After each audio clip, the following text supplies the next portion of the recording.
baby on the tour. Our guest today, he's a former ATP men's tour player, and he was the guy with the changing hair colour back in the day. Mark Hlawaty, how are you? I'm very good. I'm a slightly grey these days now. That's my new colour of choice. But yeah, this one is not necessarily manufactured. It's a la naturel. What was there any reason back in the day of the changing colours?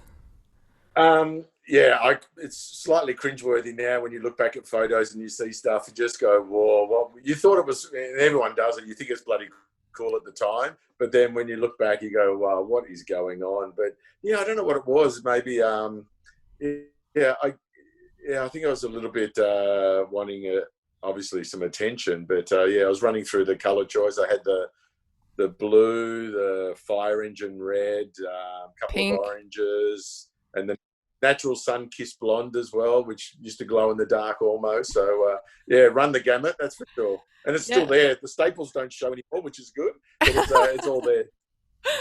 And I hear congratulations are in order. You've got a baby on the way.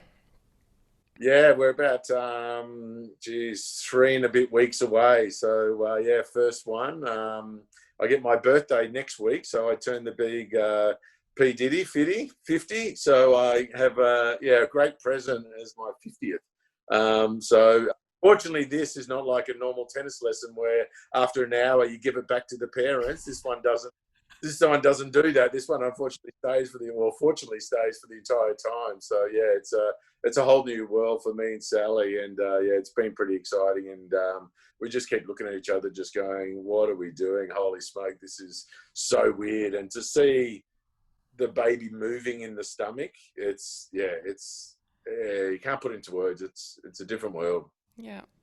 Was there any talk when you were playing of life after tennis, or is that more of a recent discussion? Do you think that's been happening?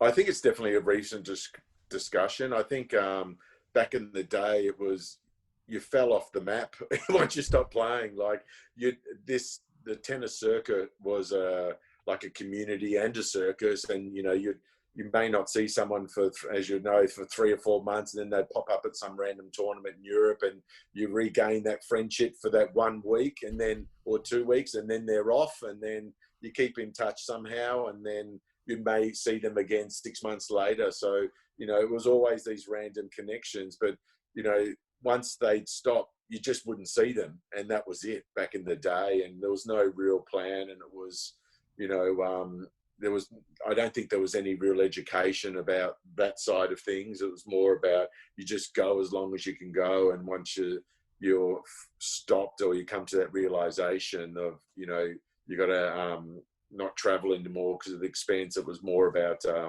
yeah, what do you do next? And you never heard of them ever again, or unless you come back home and they live in the same state. But there's hundreds of, foreigners that you met, and you just don't know what they're doing because they're no longer on the road and on the road playing. Yeah. Is there a moment that stands out from your playing career? Um, I just, I really kind of enjoyed the difficult, challenging moments.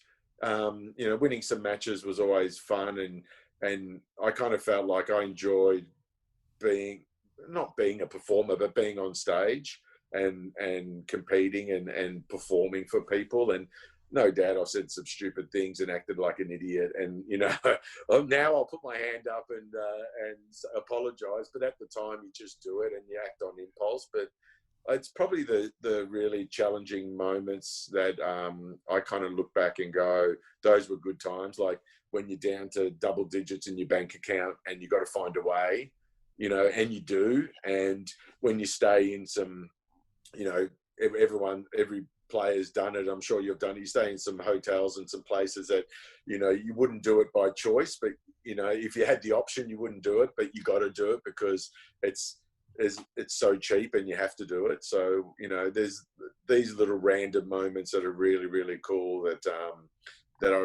I kind of enjoyed. I'm even playing some money tournaments in France. I remember hitchhiking from, a hotel to, or not even hotel, to room to where the courts were every day, just back and forward. And you look back at it and you go, geez, why would you do that? But at the time, you just do it, and you take dodgy bus trips through America. And, I remember one of my first trips to the States, we went to the shopping centre that was near the tennis courts, and we were asking people who were working in the store if they'd like to have two Aussie guys to stay with them for the week. Wow. Yeah.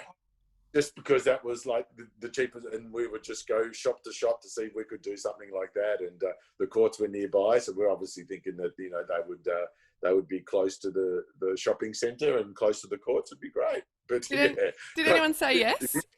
Oh, geez, I can't remember. I think we had people going, "What is going on?"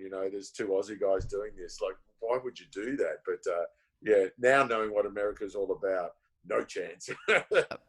You as well sort of played later on into your 30s, which I guess isn't for everyone. A lot of people stop before then. Did you have people sort of saying to you, why are you still going? And, how did you keep going for that long? Yeah, I was in a bit of a unique scenario where I kind of coached from 18 to 30 in that age group, but I still played, and you played the pennants in Perth there and all the money tournaments that were there. And we had a challenger every year there in Perth, a $25,000 challenger, which kind of kept me having my ATP points, which was great. But yeah, then once I hit 30, I was separated from my partner, and I really had no ties, and always had this little bit of a bug to see what's next, what to do. So I had my rackets and some clothes and decided, let's go back out on the road to play. One, to test yourself and challenge yourself, and then two, to see what other opportunities are out there in the horizon. And I wanted just to kind of go wherever the situation took me, and had no necessarily a detailed plan of where I wanted to go or what I wanted to play. It was more about if something cool turned up, or if someone offered me to go somewhere, do it, see what happens. So I knew I was never going to make a living out of it being at 30. Like, if I could survive for a couple of years, I thought that was a massive win. So I was happy with that.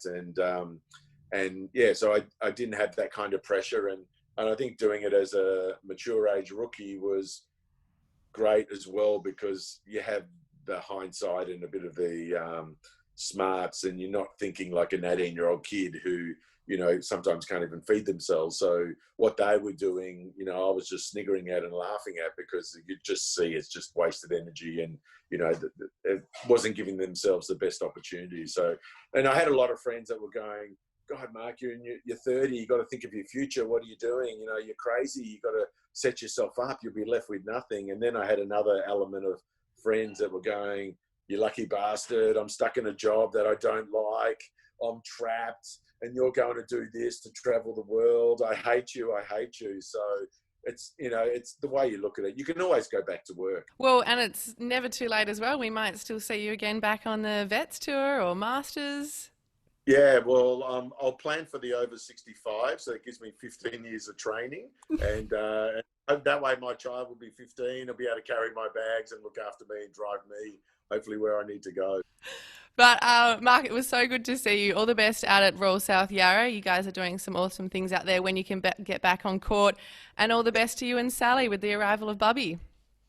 I appreciate it. Thank you, and keep doing what you're doing a great job, and hope to see you soon again.